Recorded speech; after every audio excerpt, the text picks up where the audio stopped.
Okay, so the question was, I always had dreams of playing in the NFL, that I always had dreams of becoming a professional wrestler, but did I always want to be an actor?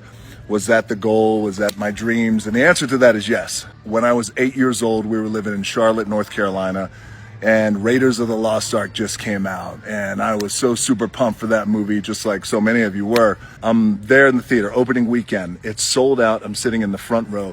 I'm watching the movie like this, and I remember watching Indiana Jones and thinking to myself, I want to do that. That's what I want to do. I want to be that guy. So I was, in a way, like an 8-year-old, like bit by the idea and the dream of being that. But I never had no connection at that time. I didn't think, in Charlotte, North Carolina, I wasn't in Hollywood. So years later, coming up, when I was in college, I wanted to work for the CIA. I'm running around here just barely getting a 2.0 at Miami. So that dream went away and went bye-bye. And then of course, I had a shot to play professional football, and I played up in the Canadian Football League in Calgary, as many of you know, in the CFL.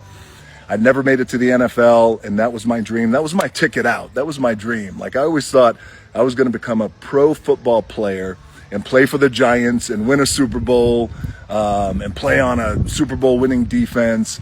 And that was always my dream and goal. But I always say making it to the NFL was the best thing that never happened for me, because it set me on a path, and it also put a chip on my shoulder that never went away.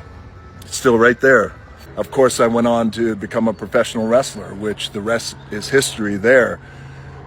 But then I got bit by the acting bug. My very first role was The Mummy Returns as the Scorpion King, shooting in Morocco, and that experience just blew me away. Regardless of whether I wanted to be an actor as a kid, I had these dreams, being Indiana Jones and Raiders of the Lost Ark, to that wild dream of working for the CIA. I knew at a very young age that in order to make any of those dreams happen, in order to achieve any of those goals, I had to put in the hard work with my own two hands, my own two fucked up calloused hands. But that's the thing for all you young people out there and not so young people out there. It's never too late to dream. There's that great saying that I heard a long time ago: you dream hard enough and long enough, then one day your dreams will be dreaming you. And then they come true. Or a version of that comes true. Or maybe they don't. But maybe it's the best thing that's never happened. Bottom line is, put in the work with your own two hands. Thank God I didn't become a gynecologist. Well, I might have been pretty good. Always room for a cheesy joke. And I'm going to end it there before I get canceled. All right. Back to work.